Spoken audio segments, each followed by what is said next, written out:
ಎಲ್ಲ ಪಾಲಕರಿಗೂ ಹಾಗೂ ಮುದ್ದು ವಿದ್ಯಾರ್ಥಿಗಳಿಗೂ ನಮಸ್ಕಾರಗಳು.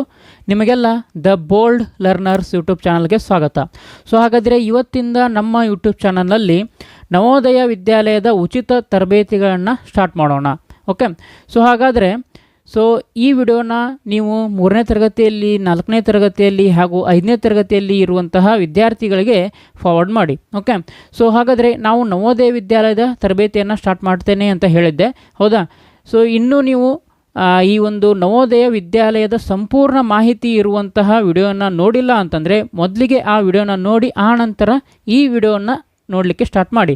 ಯಾಕಂದರೆ ನೀವು ನವೋದಯ ವಿದ್ಯಾಲಯದ ಪ್ರವೇಶ ಪರೀಕ್ಷೆಗೆ ತಯಾರಿಯನ್ನು ಮಾಡ್ತಾ ಇದ್ದೀರಾ ಅಂತ ಅಂದರೆ ಮೊದಲಿಗೆ ನವೋದಯ ವಿದ್ಯಾಲಯ ಅಂದರೆ ಏನು, ಅಲ್ಲಿರುವಂತಹ ಸಿಲೆಬಸ್ ಯಾವ ರೀತಿಯಾಗಿರುತ್ತೆ, ಅಲ್ಲಿ ಹೇಗೆ ನಾವು ಪ್ರವೇಶವನ್ನು ಪಡೆದುಕೊಳ್ಬೋದು, ಎಕ್ಸಾಮ್ ಪ್ಯಾಟರ್ನ್ ಏನಿದೆ, ಓಕೆ, ಕಾಸ್ಟ್ ರಿಸರ್ವೇಷನ್ ಹೇಗಿದೆ, ಇದನ್ನೆಲ್ಲ ನೀವು ತಿಳ್ಕೊಳ್ಬೇಕಾಗತ್ತೆ, ಹೌದಾ? ಮೊದಲಿಗೆ ಆ ಒಂದು ನವೋದಯ ವಿದ್ಯಾಲಯದ ಸಂಪೂರ್ಣ ಮಾಹಿತಿ ಇರುವಂತಹ ವಿಡಿಯೋನ ನೋಡಿ ಆ ನಂತರ ಈ ಒಂದು ತರಬೇತಿಯ ವಿಡಿಯೋನ ನೋಡ್ತಾ ಹೋಗಿ. ಓಕೆ, ಆ ವಿಡಿಯೋದ ಲಿಂಕನ್ನು ನಾನು ಕಮೆಂಟ್ನಲ್ಲಿ ಹಾಗೂ ಡಿಸ್ಕ್ರಿಪ್ಷನಲ್ಲಿ ಕೊಟ್ಟಿರ್ತೇನೆ. ಓಕೆ, ಹಾಗಾದರೆ ಈ ನವೋದಯ ವಿದ್ಯಾಲಯ, ಓಕೆ, ಈ ನವೋದಯ ವಿದ್ಯಾಲಯದಲ್ಲಿ ಏನೆಲ್ಲ ಈ ಒಂದು ಎಕ್ಸಾಮ್ ಸಿಲೆಬಸ್ ಇದೆ, ಓಕೆ, ಯಾವ ರೀತಿಯಾದಂತಹ ಪ್ರಶ್ನೆಗಳು ಬರ್ತವೆ ನೋಡೋಣ ಈಗ. ಓಕೆ, ಸ್ಕ್ರೀನ್ ಮೇಲೆ ನೋಡ್ತಾ ಹೋಗಿ. ಇಲ್ಲಿ ನಿಮಗೆ ಏನಿದೆ, ಈ ಒಂದು ಪರೀಕ್ಷೆ ಮಾದರಿ ಅಂತ ಇದೆ, ಹೌದಾ? ಮೊದಲನೇದಾಗಿ ವಿಭಾಗಗಳು, ಪ್ರಶ್ನೆಗಳ ಸಂಖ್ಯೆ ಹಾಗೂ ಅಂಕಗಳು ಅಂತ ಇದೆ, ಹೌದಾ? ನೋಡ್ಬೋದು ಇಲ್ಲಿ ಮಾನಸಿಕ ಸಾಮರ್ಥ್ಯ. ಓಕೆ, ಈ ವಿಡಿಯೋದಲ್ಲಿ ನಾವು ಕೇವಲ ಮಾನಸಿಕ ಸಾಮರ್ಥ್ಯದ ವಿಭಾಗದ ಬಗ್ಗೆ ಮಾತ್ರ ಚರ್ಚೆಯನ್ನು ಮಾಡಲಿದ್ದೇವೆ. ಓಕೆ, ಸ್ಟೆಪ್ ಬೈ ಸ್ಟೆಪ್ ಮಾಡ್ತಾ ಹೋಗೋಣ. ವಿಭಾಗ 1 ಅಂತ ಬರುತ್ತೆ. ನೋಡ್ಬೋದು 1ರಿಂದ 40 ಪ್ರಶ್ನೆಗಳು. ಅಂದರೆ ನಿಮ್ಮ ನವೋದಯ ವಿದ್ಯಾಲಯದ ಏನು ಪ್ರಶ್ನೆ ಪತ್ರಿಕೆ ಕೊಡ್ತಾರೆ ಎಕ್ಸಾಮ್ ಹಾಲ್ನಲ್ಲಿ, ಅಲ್ಲಿ ಏನಿರುತ್ತೆ, ಈ ಮಾನಸಿಕ ಸಾಮರ್ಥ್ಯಕ್ಕೆ ಸಂಬಂಧಿಸಿದಂತೆ 40 ಪ್ರಶ್ನೆಗಳು ಇರುವಂಥದ್ದು. ಓಕೆ, ಈ 40 ಪ್ರಶ್ನೆಗಳಿಗೆ 50 ಅಂಕಗಳು ಇರ್ತವೆ. ಓಕೆ, 50 ಅಂಕಗಳು ಇರ್ತವೆ. ಹಾಗಾದರೆ ಈ ಒಂದು ಏನು ಮಾನಸಿಕ ಸಾಮರ್ಥ್ಯ ಅಂತ ಇದೆ ನೋಡ್ರಿ ಇಲ್ಲಿ. ಓಕೆ, ಇದಕ್ಕೆ ನಾವು ಇಂಗ್ಲೀಷ್ನಲ್ಲಿ ಮೆಂಟಲ್ ಎಬಿಲಿಟಿ ಅಂತ ಕರಿತೀವಿ. ಓಕೆ, ಮೆಂಟಲ್ ಎಬಿಲಿಟಿ ಅಂತ ಕರಿತೀವಿ. ನೋಡ್ಬೋದು ಇಲ್ಲಿ ಈ ಮೆಂಟಲ್ ಎಬಿಲಿಟಿಯನ್ನು ಯಾಕೆ ನಿಮ್ಮ ಪರೀಕ್ಷೆಯಲ್ಲಿ ಇಟ್ಟಿದ್ದಾರೆ ಅಂತ ನೋಡೋದಾದರೆ ನೋಡಿ, ಇಲ್ಲಿ ಏನಿದೆ, ಈ ವಿಭಾಗವು ವಿದ್ಯಾರ್ಥಿಗಳ ತಾರ್ಕಿಕ ಚಿಂತನೆ ಅಂದರೆ ರೀಸನಿಂಗ್, ಗಮನಶಕ್ತಿ ಅಬ್ಸರ್ವೇಷನ್ ಹಾಗೂ ಸಮಸ್ಯೆ ಪರಿಹಾರ ಸಾಮರ್ಥ್ಯವನ್ನು ಪರೀಕ್ಷಿಸುತ್ತದೆ, ಹೌದಾ? ವಿದ್ಯಾರ್ಥಿಗಳು ಯಾರೆಲ್ಲ ಜಾಣ ವಿದ್ಯಾರ್ಥಿಗಳಿರ್ತೀರ, ಗ್ರಾಮೀಣ ಪ್ರದೇಶದ ಜಾಣ ವಿದ್ಯಾರ್ಥಿಗಳಿರ್ತಾರೆ, ಅವರಿಗೆ ಈ ಒಂದು ನವೋದಯ ಶಾಲೆ ಇರುವಂಥದ್ದು, ಹೌದಾ? ಹಾಗಾದರೆ ಈ ಮಾನಸಿಕ ಸಾಮರ್ಥ್ಯ ಯಾಕೆ ಇಟ್ಟಿದ್ದಾರೆ ನಿಮಗೆ ಎಕ್ಸಾಮ್ನಲ್ಲಿ ಅಂತಂದರೆ, ಇದರಿಂದ ಈ ವಿದ್ಯಾರ್ಥಿಗಳ ತಾರ್ಕಿಕ ಚಿಂತನೆ, ಓಕೆ, ಅವನು ಯಾವ ರೀತಿಯಾದಂತಹ ಒಂದು ಕಾರಣವನ್ನು ಕೊಡ್ತಾನೆ ಯಾವುದೇ ಒಂದು ಸಮಸ್ಯೆಗೆ, ಹೇಗೆ ಅವನು ಥಿಂಕ್ ಮಾಡ್ತಾನೆ, ಅದನ್ನು ಅವರು ಈ ಒಂದು ಪರೀಕ್ಷೆ ಮೂಲಕ ಅಳಿತಾರೆ. ಓಕೆ, ಗಮನಶಕ್ತಿ, ಅವನ ಅಬ್ಸರ್ವೇಷನ್ ಹೇಗಿದೆ, ಓಕೆ, ಚಂಚಲತನಾಗದೆ ಕಂಟಿನ್ಯೂಸ್ ಆಗಿ ಕಾನ್ಸಂಟ್ರೇಷನ್ ಇಟ್ಟು ಕಲಿತಾನ ಇಲ್ವಾ, ಅದನ್ನು ಅವರು ಅಳಿತಾರೆ. ಆಮೇಲೆ ಸಮಸ್ಯೆ ಪರಿಹಾರ, ಯಾವುದಾದ್ರೂ ಒಂದು ಪ್ರಾಬ್ಲಮ್ ಕೊಟ್ಟರೆ ಅದಕ್ಕೆ ಹೇಗೆ ಒಂದು ಪರಿಹಾರವನ್ನು ಕಂಡುಕೊಳ್ತಾನೆ, ಸೊಲ್ಯೂಷನನ್ನು ಪಡ್ಕೊಳ್ತಾನೆ, ಇದು ಸಹ ಈ ಒಂದು ಮೆಂಟಲ್ ಎಬಿಲಿಟಿ ಅಥವಾ ಮಾನಸಿಕ ಸಾಮರ್ಥ್ಯ ಪರೀಕ್ಷೆ ಏನು ಇದೆ ಇದರಿಂದ ಅವರು ತಿಳ್ಕೊಳ್ತಾರೆ. ಓಕೆ, ಹಾಗಾದರೆ ಈ ಮಾನಸಿಕ ಸಾಮರ್ಥ್ಯ ಪರೀಕ್ಷೆಯಲ್ಲಿ ಯಾವ ರೀತಿಯಾದಂತಹ ಪ್ರಶ್ನೆಗಳಿರ್ತವೆ ನೋಡೋಣ. ನಾನೀಗ ನಿಮ್ಮ ಹಿಂದಿನ ವರ್ಷದ ಪ್ರಶ್ನೆ ಪತ್ರಿಕೆಯನ್ನೇ ಓಪನ್ ಮಾಡಿದ್ದೀನಿ ಈಗ. ಓಕೆ, ಈ ರೀತಿಯಾದಂತಹ ಪ್ರಶ್ನೆ ಪತ್ರಿಕೆ ನಿಮಗೆ ಎಕ್ಸಾಮ್ ಹಾಲ್ನಲ್ಲಿ ಅವರು ಕೊಡ್ತಾರೆ. ಇಲ್ಲಿ ನೋಡ್ಬೋದು ನೀವು, ಈ ಒಂದು ಪರೀಕ್ಷೆಯ ಸಮಯ ಎಷ್ಟಿದೆ, 2 ಗಂಟೆಗಳು. 2 ಗಂಟೆಯಲ್ಲಿ ನೀವು ಈ ಒಂದು ಪರೀಕ್ಷೆಯನ್ನು ಮುಗಿಸ್ಬೇಕಾಗಿರುತ್ತೆ. ಓಕೆ, ಇದ್ರ ಬಗ್ಗೆ ನೀವು ಹಂತವಾಗಿ ತಿಳ್ಕೊಳ್ತಾ ಹೋಗ್ತೀರಾ. ಓಕೆ, ಆಮೇಲೆ ನೀವು ಇದರಲ್ಲಿ ಯಾವುದೇ ರೀತಿಯಾದಂತಹ ಏನು ವಾಕ್ಯಗಳನ್ನು ಒಂದು ವಾಕ್ಯದಲ್ಲಿ ಉತ್ತರಿಸಿ, 2 ವಾಕ್ಯದಲ್ಲಿ ಉತ್ತರಿಸಿ ಇಲ್ಲ. ಜಸ್ಟ್ ನೀವೇನು ಮಾಡಬೇಕು, ಆನ್ಸರ್ ಕಂಡು ಹಿಡ್ಕೊಳ್ಬೇಕು. ಈ ರೀತಿಯಾದಂತಹ OMR ಶೀಟ್ ಕೊಟ್ಟಿರ್ತಾರೆ ನಿಮಗೆ, ಅಲ್ಲಿ ಜಸ್ಟ್ ನಿಮಗೆ ಸರಿಯಾದ ಉತ್ತರಕ್ಕೆ ಶೇಡ್ ಮಾಡುವಂಥದ್ದು ಇರುತ್ತೆ. ಓಕೆ, ನೆಕ್ಸ್ಟ್ ಇಲ್ಲಿ ನೋಡಿರಿ, ಸಿಲೆಬಸ್ ಇದೆ. ಇವಾಗಲೇ ಚರ್ಚೆ ಮಾಡಿದ್ದೇನೆ ನಾನು, 40 ಪ್ರಶ್ನೆಗಳಿಗೆ 50 ಅಂಕಗಳು. ಹಾಗಾದರೆ ಮಾನಸಿಕ ಸಾಮರ್ಥ್ಯದ್ದು ಯಾವ ರೀತಿ ಪ್ರಶ್ನೆಗಳಿರ್ತವೆ ನೋಡೋಣ. ಇಲ್ಲಿ ನೋಡ್ರಿ, ಈ ರೀತಿಯಾದಂತಹ ಚಿತ್ರದ ಪ್ರಶ್ನೆಗಳಿರ್ತವೆ. ಓಕೆ, ನೋಡ್ಬೋದು ಇಲ್ಲಿ 40 ಪ್ರಶ್ನೆಗಳು ಇರ್ತವೆ ಅಂತ ಹೇಳಿದ್ದೆ ನಾನು, ಹೌದಾ? 40 ಪ್ರಶ್ನೆಗಳು ಅಂತಂದರೆ ಇಲ್ಲಿ ನೋಡ್ಬೋದು ನೀವು ಭಾಗ 1 ಅಂತ ಇದೆ. ಇದರಲ್ಲಿ ಎಷ್ಟು ಪ್ರಶ್ನೆಗಳಿದ್ದಾವೆ? 4 ಪ್ರಶ್ನೆಗಳು ಇರುವಂಥದ್ದು. ಹೌದಾ. ಅದು ಆನಂತರ ನೋಡಿ ಭಾಗ 2 ಅಂತ ಬಂತು. ಇದರಲ್ಲೂ ಸಹ ಎಷ್ಟಿದ್ದಾವೆ 4 ಪ್ರಶ್ನೆಗಳಿರ್ತವೆ, 8 ಪ್ರಶ್ನೆ ಆಯಿತು.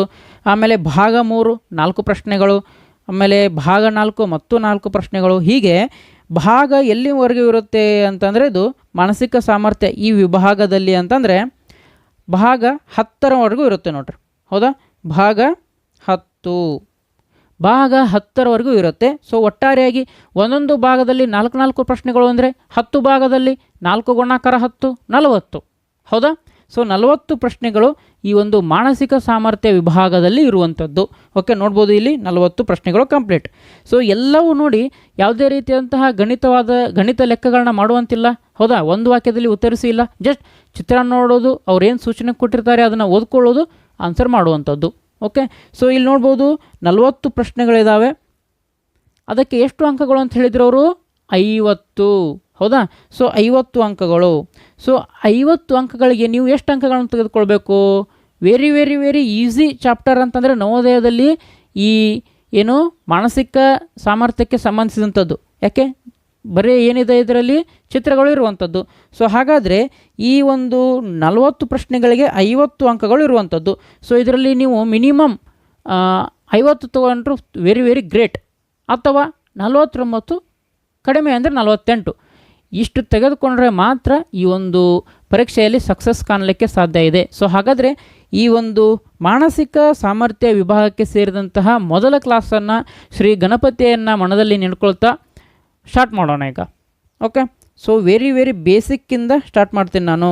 ಓಕೆ, ಸೊ ಇದೇ ರೀತಿಯಾದಂತಹ ವಿಡಿಯೋಗಳು ನಿಮಗೆ ಆದಷ್ಟು ಬೇಗ ತಲುಪಬೇಕು ಅಂತಂದರೆ ನಮ್ಮ ವಾಟ್ಸಪ್ ಗ್ರೂಪನ್ನು ನೀವು ಜಾಯ್ನ್ ಆಗ್ಬೋದು. ಜಸ್ಟ್ ವಾಟ್ಸಪ್ಪಲ್ಲಿ ಇದನ್ನು ಸ್ಕ್ಯಾನ್ ಮಾಡಿ ನಮ್ಮ ಗುಂಪಿಗೆ ಜಾಯ್ನ್ ಆಗ್ಬೋದು. ಅಥವಾ ನಿಮಗೆ ಜಾಯ್ನ್ ಆಗಲಿಕ್ಕೆ ಬರ್ತಿಲ್ಲ ಅಂತಂದರೆ ಈ ಒಂದು ಏನು ಸ್ಕ್ರೀನ್ ಮೇಲೆ ಮೊಬೈಲ್ ನಂಬರ್ ಇದೆ, ಇದಕ್ಕೆ ವಾಟ್ಸಪ್ಪಲ್ಲಿ ಗ್ರೂಪ್ ಅಂತ ಮೆಸೇಜ್ ಮಾಡಿ ನಾವು ಈ ಒಂದು ಗ್ರೂಪ್ನಲ್ಲಿ ನಿಮಗೆ ಜಾಯ್ನ್ ಮಾಡ್ಕೊಳ್ತೇವೆ. ಹಾಗೆ ಇದರ ಏನು ಜಾಯ್ನಿಂಗ್ ಲಿಂಕನ್ನು ಕಮೆಂಟ್ನಲ್ಲಿ ಡಿಸ್ಕ್ರಿಪ್ಷನಲ್ಲಿ ಎಲ್ಲ ಕೊಟ್ಟಿರ್ತೇನೆ ನಾನು. ಓಕೆ, ಸೊ ಹಾಗಾದರೆ ಶ್ರೀ ಗಣಪತಿಯನ್ನು ನೆನ್ಕೊಳ್ತಾ ಮೊದಲ ಕ್ಲಾಸನ್ನು ಸ್ಟಾರ್ಟ್ ಮಾಡೋಣ. ನೋಡ್ಬೋದು ಏನಿದೆ 10 ವಿಭಾಗಗಳು ಇರ್ತವೆ ಅಂತ ಹೇಳಿದೆ ನಾನು. ಇನ್ನು 10 ಭಾಗಗಳು ಇದ್ದಾವೆ, ಒಂದೊಂದರಲ್ಲಿ 4 ಪ್ರಶ್ನೆಗಳು ಇರುತ್ತವೆ ಅಂತ ಹೇಳಿದೆ. ಹೌದಾ, ಸೊ ನೋಡ್ಬೋದು ಅವು ಯಾವ್ಯಾವು ಅಂತ ನೋಡೋದಾದರೆ ಮೊದಲೇ ಟಾಪಿಕ್ ಏನು ಅಂತಂದರೆ ಆಡ್ ಒನ್ ಔಟ್ ಅಂತ. Okay, so odd one out. So ನೀವು ಗುಂಪಿಗೆ ಸೇರಿದ ಪದವನ್ನು ಏನು ಕನ್ನಡದಲ್ಲಿ ಕಲಿತೇ ಇರ್ತೀರ. ಹೌದಾ, ಗುಂಪಿಗೆ ಸೇರಿದ ಪದವನ್ನು ಆಯ್ಕೆ ಮಾಡಿರಿ ಅಂತ.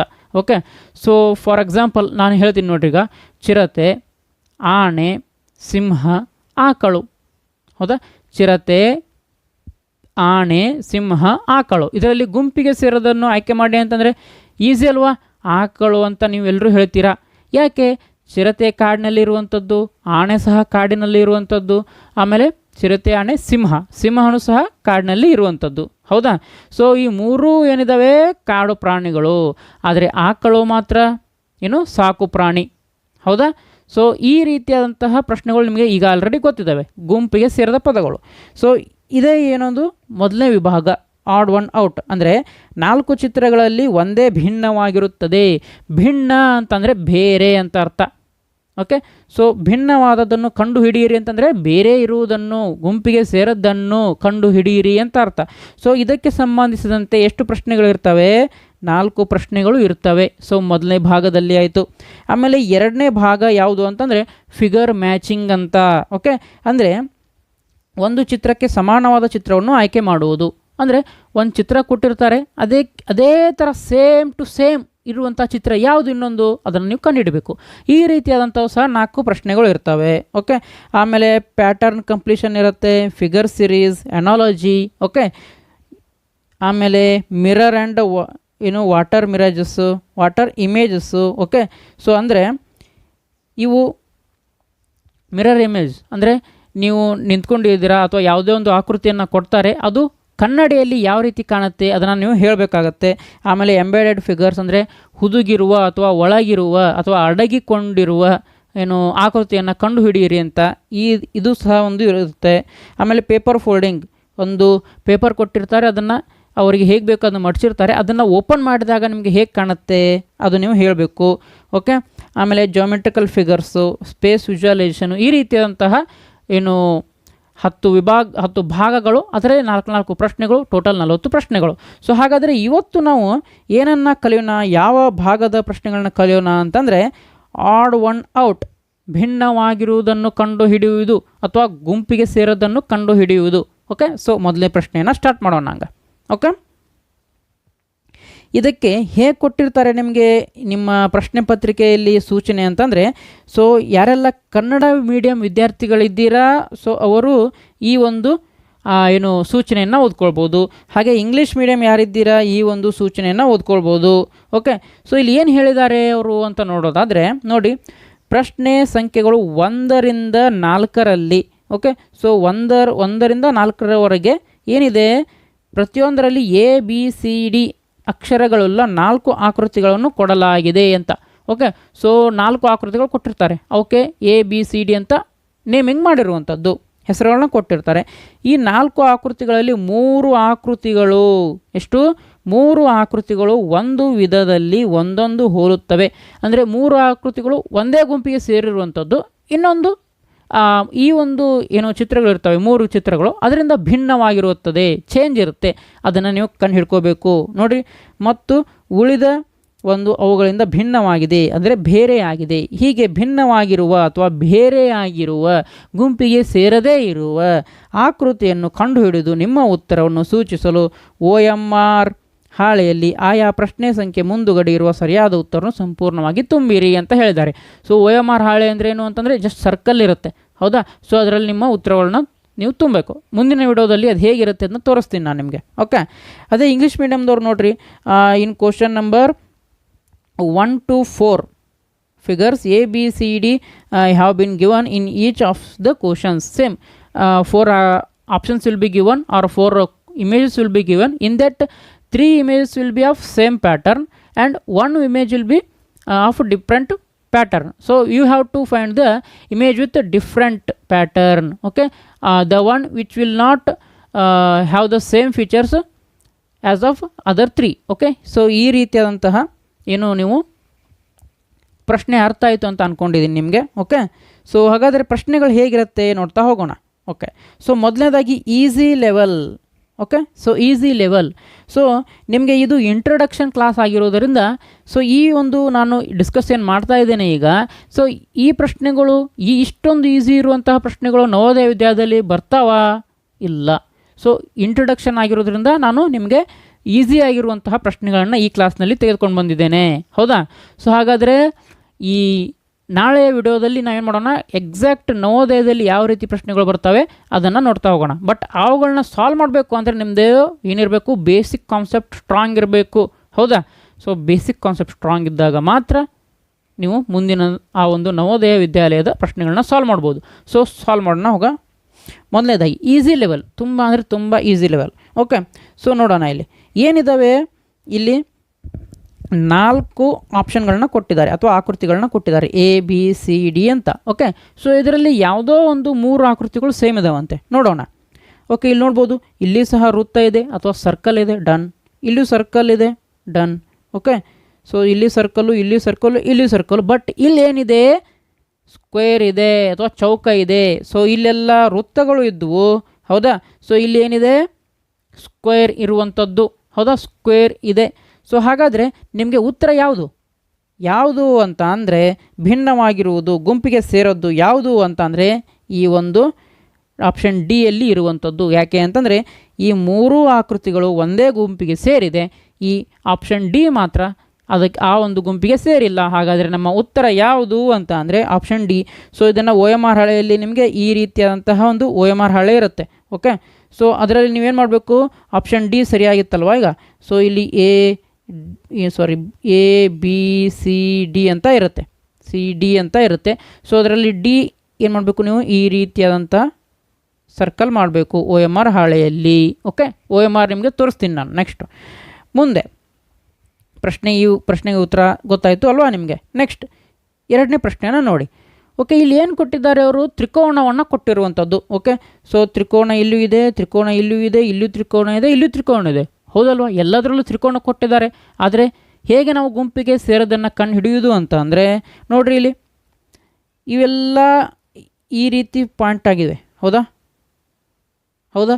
ಆದರೆ ಆಪ್ಷನ್ ಸಿ ಯಲ್ಲಿರೋದು ಮಾತ್ರ ನೋಡಿ ಕೆಳಗಡೆ ಪಾಯಿಂಟ್ ಆಗಿದೆ. ಹೌದಾ? ಈ ರೀತಿಯಾಗಿ ನೀವು ಕಂಡುಹಿಡ್ಕೊಳ್ಬೇಕು. ಓಕೆ, ಸೊ ಈ ಎಲ್ಲ ತ್ರಿಭುಜಗಳು ಒಂದೇ ರೀತಿಯಾಗಿ ಇರುವಂಥದ್ದು. ಯಾವುದು?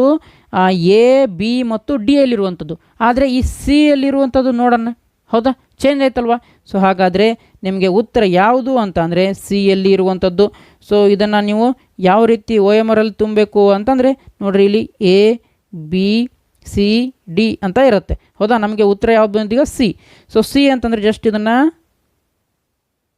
ಓಕೆ ಈ ರೀತಿಯಾಗಿ ತುಂಬಬೇಕು. ಓಕೆ, ಸೊ ನೀವು ಎದರಿಂದ ತುಂಬಬೇಕು? ಸೀಸಿಂದನಾ, ಇಂಕ್ ಪೆನ್ನಿಂದನಾ? ನೋ.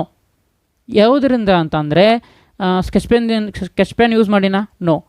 ಬ್ಲೂ, ನೀಲಿ ಅಥವಾ ಕಪ್ಪು ಬಣ್ಣದ ಬಾಲ್ ಪಾಯಿಂಟ್ ಪೆನ್ಗಳನ್ನು, ಓಕೆ, ಸೊ ಬಾಲ್ ಪಾಯಿಂಟ್ ಪೆನ್ನಿಂದ ನೀವು ಈ ಒಂದು ಏನು ಸರ್ಕಲನ್ನು ತಿದ್ದಬೇಕು. ಓಕೆ, ಸೊ ಅರ್ಥ ಆಯ್ತಲ್ವ? ಈಗ ಎರಡನೇ ಕ್ವಶನ್ ಆಯಿತು. ಮೂರನೇ ಕ್ವಶನ್ ನೋಡಿ. ಸೊ ಮೂರನೇ ಕ್ವಶನ್ ನೋಡಿ, ಎಲ್ಲದರಲ್ಲೂ ಏನು ಮಾಡಿದ್ದಾರೆ? ಸರ್ಕಲ್ ಅಥವಾ ವೃತ್ತಗಳನ್ನ ಕೊಟ್ಟಿದ್ದಾರೆ. ವೆರಿ ವೆರಿ ಸಿಂಪಲ್ ಪ್ರಶ್ನೆ ಅಲ್ವಾ? ಸೊ ಇಲ್ಲಿ ಏನು ಮಾಡಿದ್ದಾರೆ ಅವರು? ಡಾರ್ಕ್ ಕಲರ್ ಇದೆ, ಸೊ ಕಪ್ಪು ಬಣ್ಣದಿಂದ ಒಳಗಡೆ ಅವ್ರು ಏನು ಮಾಡಿದ್ದಾರೆ? ಫಿಲ್ ಮಾಡಿದ್ದಾರೆ. ಆದರೆ ಇಲ್ಲಿ ಮಾತ್ರ ಫಿಲ್ ಮಾಡಿಲ್ಲ. So easy. ಯಾವುದು ನಿಮಗೆ ಉತ್ತರ? Option C is the right answer. ಹೌದಲ್ವಾ? ನೆಕ್ಸ್ಟ್ ಮುಂದಿನ ಪ್ರಶ್ನೆ. ಸೊ ಮುಂದಿನ ಪ್ರಶ್ನೆ, ಓಕೆ, ಇದನ್ನು ನೀವೇ ನಮಗೆ ಆನ್ಸರ್ ಮಾಡಬೇಕು. ಯಾಕೆ? ಹೌದಲ್ವಾ? ಈ ವೆರಿ ವೆರಿ ವೆರಿ ಈಸಿ. ಹೌದಾ? ನಾಲ್ಕನೇ ಪ್ರಶ್ನೆ ಆಯಿತು. ಐದನೇ ಪ್ರಶ್ನೆ ನೋಡಿ. ಐದನೇ ಪ್ರಶ್ನೆ ಇದು ನಾನು ಸಾಲ್ವ್ ಮಾಡ್ತೀನಿ. ಓಕೆ, ಸೊ ನೋಡಿ, ಇಲ್ಲಿ ಆಪ್ಷನ್ ಎ ಏನಿದೆ? ಚೌಕ ಇದೆ. ಬಿ ಸಹ ಚೌಕ ಇದೆ. ಡಿ ಸಹ ಚೌಕ ಇರುವಂಥದ್ದು. ಆದರೆ ಸಿ ನೋಡಿ, ಸಿ ಚೌಕ ಇದೆನಾ? ಚೌಕ ಇಲ್ಲಲ್ವಾ? ಸೊ ಚೌಕ ಅಂದರೆ ಏನು? ಚೌಕ ಅಂದರೆ ಏನು ಮೊದಲು ನೀವು ತಿಳ್ಕೊಳ್ಬೇಕು. ಸೊ ಚೌಕ ಅಂದರೆ ಈ ರೀತಿಯಾಗಿ ಇರುವಂಥದ್ದು. ಸೊ ಇದರದ್ದು ಏನು ಇದನ್ನು ಯಾವುದೋ ಒಂದು ಆಕೃತಿಯನ್ನು ನಾವು ಚೌಕ ಅಂತ ಹೇಗೆ ಹೇಳ್ತೀವಿ ಅಂತ ಅಂದರೆ, ಸೊ ನೋಡ್ಬೋದು ಇಲ್ಲಿ for example A, B, C, D ಅಂತ ನೇಮಿಂಗ್ ಮಾಡ್ಕೊಳ್ತೀನಿ ನಾನು. ಚೌಕ ಅಂದರೆ ಯಾವ ಆಕೃತಿಗೆ ಅಂತವೆ ಅಂತಂದರೆ, ಸೊ ಇಲ್ಲಿರುವಂತಹ ಬಾಹು ಅಥವಾ ಸೈಡ್ ಏನಿದೆ, ಸೊ ಆ ಸೈಡ್ಗಳ ಏನು ಸೈಜು ಮತ್ತು ಅದರ ಎದುರುಗಡೆ ಇರುವಂತಹ ಸೈಜ್ ಸೇಮ್ ಇರಬೇಕು. ಆಮೇಲೆ ಈ ಒಂದು ಬಾಹು ಏನಿದೆ ಅಥವಾ ಸೈಡ್ ಏನಿದೆ ಅದರ ಸೈಜ್ ಮತ್ತು ಅದರ ಎದುರುಗಡೆ ಇರುವಂತಹ ಸೈಜ್ ಸೇಮ್ ಇರಬೇಕು. ಹೌದಾ? ಸೊ ಇದು ಮೊದಲನೇ ಪಾಯಿಂಟ್. ಆಮೇಲೆ ಎರಡನೇ ಪಾಯಿಂಟ್ ಏನು ಅಂತಂದರೆ, ಎಲ್ಲ ಬಾಹುಗಳದ್ದು ಏನಿರಬೇಕು? ಏನು ಬಾಹುವಿನ ಸೈಜ್ ಏನಿದೆ ಸೇಮ್ ಇರಬೇಕು. ಫಾರ್ ಎಕ್ಸಾಂಪಲ್ ಇಲ್ಲಿ ನೋಡಿ, ಈ ಎ ಬಿ ಬಾಹುವಿನ ಸೈಜ್ 5 ಸೆಂಟಿಮೀಟರ್ ಇದ್ದರೆ ಡಿ ಸಿದು ಸಹ 5 ಸೆಂಟಿಮೀಟರ್ ಇರಬೇಕು, ಬಿ ಸಿದು ಸಹ 5 ಸೆಂಟಿಮೀಟರ್ ಇರಬೇಕು, ಎ ಡಿ ಸಹ 5 ಸೆಂಟಿಮೀಟರ್ ಇರಬೇಕು. ಅಂದರೆ ಚೌಕ ಅಂತ ಯಾವಾಗ ಕರಿತೀವಿ ಅಂತಂದರೆ ಅದರ ಎಲ್ಲ ಬಾಹುಗಳ ಏನು ಸೈಜ್ ಇದೆ, ಅಳತೆ ಇದೆ, ಸೇಮ್ ಇರಬೇಕು. ಓಕೆ, ಇದು ಮೊದಲನೇ ಪಾಯಿಂಟ್. ಎರಡನೇ ಪಾಯಿಂಟ್ ಏನು? ಇದೇನು ಆ್ಯಂಗಲ್ ಇರುತ್ತೆ ಇಲ್ಲಿ, ಓಕೆ, ಕೋನ ಇರುತ್ತೆ ನೋಡಿ. ಸೊ ಈ ಎಲ್ಲ ಕೋನಗಳ ಅಳತೆ ಎಷ್ಟು ಇರಬೇಕು ಅಂತ ಅಂದರೆ 90 ಡಿಗ್ರಿ ಇರಬೇಕು. ಓಕೆ, ಎಷ್ಟು ಇರಬೇಕು? 90 ಡಿಗ್ರಿ ಇರಬೇಕು. ಓಕೆ, ಸೊ ನಿಮಗೆ ಇನ್ನೂ ಕೋನಗಳ ಪಾಠ ಆಗಿಲ್ಲ. ಹೌದಾ? ಕೋನಗಳ ಪಾಠ ಆಗಿಲ್ಲ. ಆವಾಗ ಮುಂದೆ ನಿಮಗೆ ಹೇಳ್ತೀನಿ ನಾನು. 90 ಡಿಗ್ರಿ ಅಂದರೆ ಲಂಬ ಕೋನ ಅಂತ ಮುಂದೆ ಹೇಳ್ತೀವಿ ನಾವು. ಓಕೆ, ಸೊ ಇಷ್ಟೇ ಅರ್ಥ ಮಾಡ್ಕೊಳ್ಳಿ. ಚೌಕ ಅಂತಂದರೆ ಎಲ್ಲ ಸೈಡ್ಗಳ ಅಳತೆ ಸೇಮ್ ಇರಬೇಕು. ಆಮೇಲೆ ಎಲ್ಲ ಕೋನಗಳ ಅಳತೆ 90 ಡಿಗ್ರಿ ಇದ್ದರೆ ನಿಮಗೆ ಇದನ್ನು ಚೌಕ ಅಂತ ಕರಿತೀವಿ ನಾವು. ಹೌದಾ? ಚೌಕ ಅಂತ ಕರಿತೀವಿ.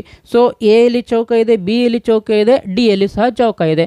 ಆದರೆ ನೋಡಿ, ಸಿ ಯಲ್ಲಿ ಚೌಕ ಇದೆನಾ? ಇಲ್ಲ. ಇದನ್ನು ನಾವು ಆಯತ ಅಂತ ಕರಿತೀವಿ. ಓಕೆ, ಸೊ ಆಯತದಲ್ಲಿ ಏನಿರುತ್ತೆ?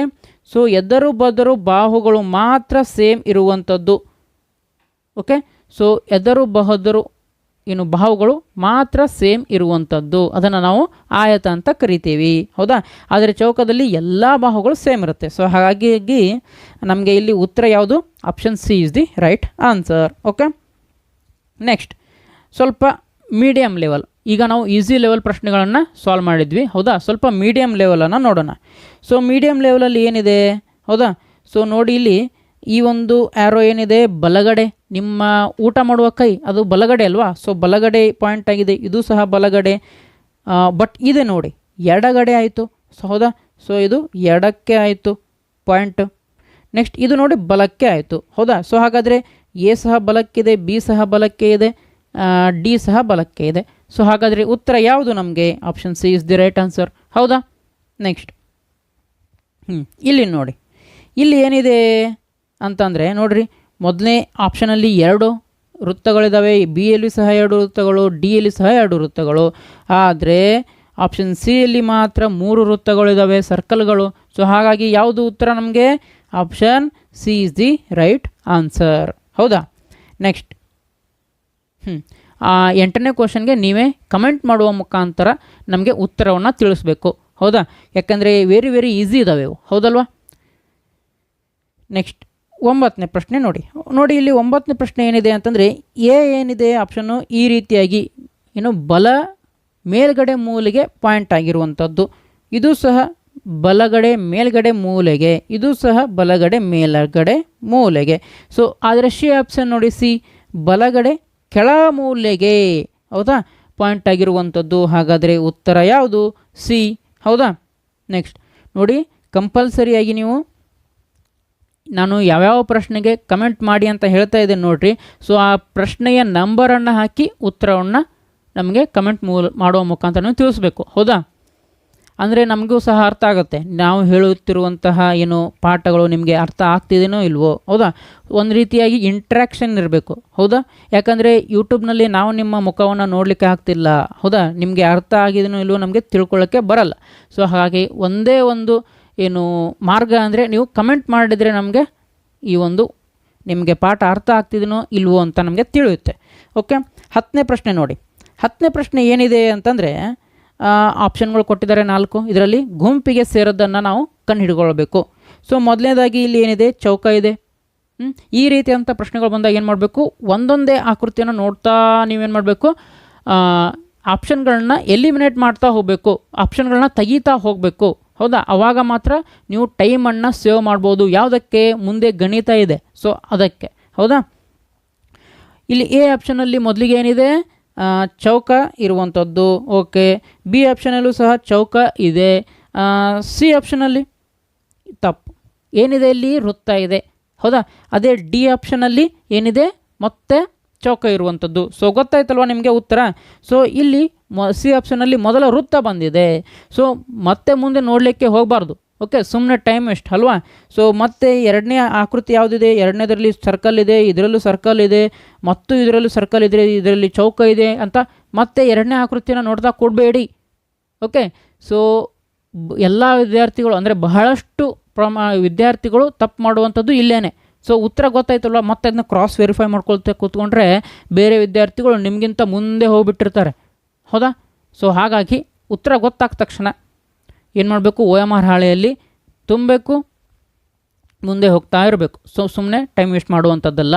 ಓಕೆ, ಸೊ ನೀವು ಎಕ್ಸಾಮ್ನಲ್ಲಿ ಹೇಗೆ ಪ್ರಶ್ನೆಗಳನ್ನ ಸಾಲ್ವ್ ಮಾಡಬೇಕು, ಏನೆಲ್ಲ ಟ್ರಿಕ್ಸ್ ಯೂಸ್ ಮಾಡಬೇಕು ಅದನ್ನ ನಾವು ಹೇಳ್ತಾ ಹೋಗ್ತೀವಿ. ಓಕೆ, ನಮ್ಮ ಚಾನಲನ್ನು ಸಬ್ಸ್ಕ್ರೈಬ್ ಮಾಡಿ ಇಟ್ಕೊಂಡಿರಿ ಅದಕ್ಕೆ. Next hard level. ಸೊ ಇದು ಸಹ ಅದೇ ರೀತಿಯಾದಂತಹ ಪ್ರಶ್ನೆ. ಸೊ ಈಗೇನು ಹಿಂದೆ ನಾನು ಸಾಲ್ವ್ ಮಾಡಿದೆ ಅದೇ ರೀತಿಯಾದಂಥ ಪ್ರಶ್ನೆ ಇತ್ತು. ಸೊ 11ನೇದನ್ನು ನೀವು ನಮಗೆ ಸಾಲ್ವ್ ಮಾಡಿ ಹೇಳಬೇಕು. ಓಕೆ, ಸೊ ಮತ್ತೆ ಹೇಳ್ತೇನೆ ಏನು ಅಂತಂದರೆ, ಈ ರೀತಿಯಾದಂತಹ ಇಷ್ಟು ಈಸಿ ಲೆವೆಲ್ ಪ್ರಶ್ನೆಗಳು ನವೋದಯದಲ್ಲಿ ಬರ್ತಾವ? ಇಲ್ಲ. ಸೊ ನೀವು ಇದು ಇಂಟ್ರೊಡಕ್ಷನ್ ಕ್ಲಾಸ್ ಆಗಿರೋದರಿಂದ ನಿಮಗೆ ಮೊದಲಿಗೆ ಕಾನ್ಸೆಪ್ಟನ್ನು ಅರ್ಥ ಮಾಡ್ಕೊಳ್ಬೇಕಲ್ವ ನೀವು. ಸೊ ಹಾಗಾಗಿ ಇಷ್ಟೊಂದು ಈಸಿ ಇರುವಂತಹ ಪ್ರಶ್ನೆಗಳನ್ನ ನಿಮಗೆ ಹೇಳಿದ್ದೇನೆ. ಓಕೆ, ಸೊ ಇದು ಸಹ ಈಸಿ ಇರುವಂತಹ ಪ್ರಶ್ನೆ. ಕ್ವಶನ್ ನಂಬರ್ ಹಾಕಿ ಕಮೆಂಟ್ ಮಾಡಿ ಉತ್ತರವನ್ನು. ಓಕೆ, ನೆಕ್ಸ್ಟ್ ಇಲ್ಲಿ ನೋಡಿ. ಸೊ 13ನೇ ಪ್ರಶ್ನೆ ಏನಿದೆ ಅಂತಂದರೆ, ಇಲ್ಲಿ ವೈಟ್ ಬಣ್ಣದಲ್ಲಿರುವಂತಹ ಬಿಳಿ ಬಣ್ಣದಲ್ಲಿರುವಂತಹ ಚೌಕವನ್ನು ಕೊಟ್ಟಿದ್ದಾರೆ. ಸೊ ಸಿ ಯಲ್ಲೂ ಸಹ ಬಿಳಿ ಬಣ್ಣ ಚೌಕ ಇದೆ. ಓಕೆ, ಸೊ ಇದರಲ್ಲೂ ಸಹ ಚೌಕದ ಬಣ್ಣ ಬಿಳಿ ಇದೆ. ಆದರೆ ಬಿ ಆಪ್ಷನಲ್ಲಿ ನೋಡಿ, ಚೌಕಕ್ಕೆ ಏನು ಮಾಡಿದ್ದಾರೆ? ಕಪ್ಪು ಬಣ್ಣವನ್ನು ಬಳದಿದ್ದಾರೆ. ಸೊ ಹಾಗಾಗಿ ಈ ಒಂದು ಒಂದು ನಿಮಿಷ, ಈ ಚೌಕ ಸೊ ಇವೆಲ್ಲ ಏನಿದೆ ಒಂದೇ ಗುಂಪಿಗೆ ಸೇರಿವೆ. ಆದರೆ ಈ ಬಿದಲ್ಲಿರುವಂತಹ ಚೌಕ ಮಾತ್ರ ಬೇರೆ ಗುಂಪಿಗೆ ಸೇರಿದೆ. ಬೇರೆ ಅಂತಂದರೆ ಗುಂಪಿಗೇನೆ ಸೇರಿಲ್ಲ, ಈ ಗುಂಪಿಗೆ ಅದು. ಹೌದಾ? ಸೊ ಹಾಗಾಗಿ option B is the right answer. ಹೌದಾ? ನೆಕ್ಸ್ಟ್ ಮುಂದಿನ ಪ್ರಶ್ನೆ ಹೋಗೋಣ. ಓಕೆ, ಸೊ ಮುಂದಿನ ಪ್ರಶ್ನೆ ಇಲ್ಲಿ ನೋಡ್ಬೋದು ನೀವು, ಎಲ್ಲವೂ ಒಂದೇ ಬಣ್ಣದಲ್ಲಿ ಈಗ ಕಾಣ್ತಾ ಇದ್ದಾವೆ ನಮಗೆ. ಇವಕ್ಕೆ ಏನಂತ ಕರಿತೀವಿ ನಾವು? ತ್ರಿಭುಜ ಅಂತ ಕರಿತೀವಿ. ತ್ರಿಭುಜ ಅಂತಂದ್ರೇನು? 3 ಅಂತಂದರೆ 3. ಹೌದಾ? 3 ಭುಜ. 3 ಭುಜವನ್ನು ಹೊಂದಿರುವಂಥದ್ದೇ ಯಾವುದು? ತ್ರಿಭುಜ. ಹೌದಾ? 3 ಭುಜವನ್ನು ಹೊಂದಿರುವಂಥದ್ದೇ ತ್ರಿಭುಜ ಅಥವಾ 3 ಬಾಹುಗಳನ್ನು ಹೊಂದಿರುವಂಥದ್ದೇ ತ್ರಿಭುಜ. ಓಕೆ, ನೆಕ್ಸ್ಟ್ ಇಲ್ಲಿ ನೋಡ್ಬೋದು ನೀವು. ಸೊ ಎಲ್ಲದರಲ್ಲೂ ಒಂದೇ ಬಣ್ಣ ತುಂಬಿದ್ದಾರೆ, ಕೆಂಪು ಬಣ್ಣವನ್ನು ತುಂಬಿದ್ದಾರೆ. Okay, done. ಸೊ ಇಲ್ಲಿ ನೋಡಿ, ಇಲ್ಲಿ ಫ್ಲ್ಯಾಟಾಗಿ ಕುತ್ಕೊಂಡಿದೆ ಅದು. ಸೊ ಇಲ್ಲಿ ಸಹ ಫ್ಲ್ಯಾಟಾಗಿ ಕುತ್ಕೊಂಡಿದೆ. ಓಕೆ, ತಳಕ್ಕೆ ಕರೆಕ್ಟಾಗಿ ಕುತ್ಕೊಂಡೋಗಿದೆ. ಸೊ ಆದರೆ ಇಲ್ಲಿ ನೋಡಿ, ಇಲ್ಲಿ ಒಂದು ಏನು ಪಾಯಿಂಟ್ ಇದೆ, ಹೌದಾ? ಅಥವಾ ಹೀಗೂ ಹೇಳ್ಬೋದು ನೀವು, ಏನು ಅಂತಂದರೆ ಇದು ಎಲ್ಲ ಮೇಲ್ಗಡೆ ಪಾಯಿಂಟ್ ಮಾಡಿದ್ದಾವೆ ತ್ರಿಭುಜಗಳು. ಓಕೆ, ಆದರೆ ಆಪ್ಷನ್ ಬಿ ಅಲ್ಲಿ ಮಾತ್ರ ಕೆಳಗಡೆ ಪಾಯಿಂಟ್ ಮಾಡಿದೆ ಅಂತ ಸಹ ನೀವು ಹೇಳ್ಬೋದು. ಸೊ ಒಂದೇ ರೀತಿಯಾಗಿ ಥಿಂಕ್ ಮಾಡಬೇಕು ಅಂತ ಏನಿಲ್ಲ. ಓಕೆ, ಸೊ ಹೇಗಾದರೂ ಥಿಂಕ್ ಮಾಡಿ, ಆದರೆ ಉತ್ತರ ಮಾತ್ರ ಸರಿಯಾಗಿರಬೇಕು, ಹೌದಾ? ನೆಕ್ಸ್ಟ್ ಮುಂದಿನ ಪ್ರಶ್ನೆ ನೋಡೋಣ. 15ನೇ ಪ್ರಶ್ನೆ ನೋಡಿ. 15ನೇ ಪ್ರಶ್ನೆ ಸಹ ವೆರಿ ಈಸಿ ಇರುವಂಥದ್ದು. ಓಕೆ, ಜಸ್ಟ್ ಇದರಲ್ಲಿ ವೃತ್ತಗಳ ಸಂಖ್ಯೆಗಳನ್ನ ಎಣಿಸಿ ನೀವು ಉತ್ತರವನ್ನು ಹೇಳಬೇಕು. ಓಕೆ, ನೆಕ್ಸ್ಟ್ ಇದು ಸಹ ಬೋನಸ್ ಚಾಲೆಂಜ್. ಓಕೆ, ಸೊ ಈ ಒಂದು ಪ್ರಶ್ನೆಗೆ ಸರಿಯಾಗಿ ನೀವು ಉತ್ತರವನ್ನು ಕೊಟ್ಟರೆ ಈ ಒಂದು ಕ್ಲಾಸ್ ನಿಮಗೆ ಅರ್ಥ ಆಗಿದೆ ಅಂತ ನಾನು ತಿಳ್ಕೊಳ್ತೀನಿ. ಓಕೆ, ಸೊ ಈ ವಿಡಿಯೋದಲ್ಲಿ ಎಷ್ಟು ವ್ಯೂಸ್ ಇರ್ತಾವೋ, ಓಕೆ, ಫಾರ್ ಎಕ್ಸಾಂಪಲ್ ಈ ವಿಡಿಯೋನ ನೀವು ಒಂದು 500 ಜನ ನೋಡಿದ್ದೀರಾ ಅಂತ ಅಂದ್ಕೊಳ್ಳೋಣ. ಸೊ 500 ಕಮೆಂಟ್ ಇರಬೇಕು ನಮಗೆ. ಓಕೆ, ಅಂದರೆ ಮಾತ್ರ ಏನು ನೀವು ಈ ಪಾಠವನ್ನು ಅರ್ಥ ಮಾಡ್ಕೊಂಡಿದ್ದೀರಾ ಅಂತ ಅರ್ಥ. ಇಲ್ಲ ಅಂತಂದರೆ ಏನು, ಜಸ್ಟ್ ಅಮ್ಮ ನಾನು ಇವತ್ತು ಓದ್ತೀನಿ ಅಂತ ಮೊಬೈಲ್ ಇಸ್ಕೊಂಡು ನಿಮ್ಮ ತಾಯಿ ಹತ್ರ ಏನು ಮಾಡಿದ್ದೀರಾ, ನೀವು ಜಸ್ಟ್ ಯೂಟ್ಯೂಬ್ನಲ್ಲಿ ಬೇರೆ ವಿಡಿಯೋಗಳನ್ನ ನೋಡಿ ಹೋಗಿದ್ದೀರಾ ಅಂತ ಅರ್ಥ ಅದು, ಹೌದಾ? ಸೊ ಹಾಗೆ ಯಾರಿಗಾದರೂ ಅಂದರೆ ಯಾವತ್ತೂ ನೀವು ನಿಮ್ಮ ಪಾಲಕರಿಗೆ ಮೋಸ ಮಾಡಬಾರ್ದು, ಹೌದಾ? ಯಾಕಂದರೆ ಅವರು ಎಷ್ಟೆಲ್ಲ ಆಸೆಗಳನ್ನು ಇಟ್ಕೊಂಡು ನಿಮ್ಮನ್ನು ಕೋಚಿಂಗ್ಗಳಿಗೆ ಎಲ್ಲ ಕಳಿಸಿರ್ತಾರೆ, ಹೌದಲ್ವಾ? ಸೊ ಅವರ ಆಸೆನ ನೀವು ಪೂರೈಸಬೇಕು. ಓಕೆ, ಸೊ ಅವರು ಹೆಮ್ಮೆ ಪಡುವಂತಹ ಕೆಲಸವನ್ನು ಮಾಡಬೇಕು ನೀವು. ಸೊ ಹಾಗಾದರೆ ಯಾರಿಗೆಲ್ಲ ಈ ಒಂದು ಕ್ಲಾಸನ್ನು ಅಟೆಂಡ್ ಆಗಿದ್ದೀರಾ, ಕಂಪಲ್ಸರಿಯಾಗಿ ಈ 16ನೇ ಪ್ರಶ್ನೆಗಂತೂ ನೀವು ಉತ್ತರವನ್ನು ಕೊಡಲೇಬೇಕು. ಆವಾಗ ನಮಗೆ ಈ ಪಾಠ ನಿಮಗೆ ಅರ್ಥ ಆಗಿದೆ ಅಂತ ಹೇಳ್ಬೋದು. ಹಾಗೆ ವಿಡಿಯೋ ನೋಡಿದರೆ ನಿಮಗೆ ಇಷ್ಟ ಆದರೆ ಮಾತ್ರ ನಿಮ್ಮ ಇತರ ಸ್ನೇಹಿತರು ಇರ್ತಾರೆ. ಯಾರು 3ನೇ ತರಗತಿಯಲ್ಲಿ ಇರುವಂಥವ್ರು, 4ನೇ ತರಗತಿಯಲ್ಲಿ ಇರುವಂಥವ್ರು, 5ನೇ ತರಗತಿಯಲ್ಲಿ ಇರುವಂಥವ್ರು. ಓಕೆ, ಸೊ ಅವರಿಗೆ ಈ ಒಂದು ವಿಡಿಯೋನ ಶೇರ್ ಮಾಡಿ. ಹಾಗಾಗಿ ಕೋಚಿಂಗ್ ಹೋಗದೇ ಇದ್ದವರು ಸಹ ನವೋದಯ ಈ ಒಂದು ಏನು ನಮ್ಮ ಯೂಟ್ಯೂಬ್ ಚಾನಲ್ ಇದೆ, ಸೊ ಇದರ ಮುಖಾಂತರ ಉಚಿತವಾಗಿ ಈ ಒಂದು ಸಿಲೆಬಸ್ಸನ್ನು ಕವರ್ ಮಾಡ್ಕೊಳ್ಬೋದು. ಓಕೆ, ಸೊ ಹಾಗಾದರೆ ಇಲ್ಲಿವರೆಗೂ ನಿಮಗೆ ಕ್ಲಾಸ್ ಹೇಗೆ ಅನ್ನಿಸ್ತು ಅದನ್ನು ಸಹ ನಮಗೆ ಕಮೆಂಟ್ ಮಾಡಿ ಅಂತ ಹೇಳ್ತಾ, ಆಮೇಲೆ ನಮ್ಮ ವಾಟ್ಸಪ್ ಗ್ರೂಪ್ ಜಾಯ್ನ್ ಆಗಬೇಕು ಅಂತ ಇದ್ದರೆ ಈ QR ಕೋಡನ್ನು ಸ್ಕ್ಯಾನ್ ಮಾಡ್ಕೊಳ್ಳಿ. ಸ್ಕ್ಯಾನ್ ಮಾಡಲಿಕ್ಕೆ ಬರ್ತಿಲ್ಲ ಅಂತಂದರೆ ಈ ಒಂದು ಏನು ನಂಬರ್ ಇದೆ, ವಾಟ್ಸಪ್ ನಂಬರ್, ಇದನ್ನು ನಮಗೆ ಜಸ್ಟ್ ಇದಕ್ಕೆ ಗ್ರೂಪ್ ಅಂತ ಮೆಸೇಜ್ ಮಾಡಿ. ಓಕೆ, ಸೊ ಹಾಗಾದರೆ ನಾಳೆ ಏನು ಮಾಡೋಣ ಅಂತಂದರೆ, ಸೊ ಎಕ್ಸಾಕ್ಟ್ ನವೋದಯದಲ್ಲಿ ಯಾವ ರೀತಿಯಂತಹ ಪ್ರಶ್ನೆಗಳು ಬರ್ತವೆ ಭಾಗ 1 ಅಂದರೆ ಗುಂಪಿಗೆ ಸೇರದ ಆಕೃತಿಯನ್ನು ಕಂಡುಹಿಡಿಯಿರಿ ಅಂತ ಇತ್ತು. ಸೊ ಇದಕ್ಕೆ ಸಂಬಂಧಿಸಿದಂತಹ ಎಕ್ಸಾಕ್ಟ್ ನವೋದಯ ಪ್ರಶ್ನೆಗಳನ್ನು ಸಾಲ್ವ್ ಮಾಡೋಣ ಅಂತ ಹೇಳ್ತಾ ಮತ್ತೆ ಮುಂದಿನ ವಿಡಿಯೋದಲ್ಲಿ ಸಿಗೋಣ. ಜೈ ಹಿಂದ್.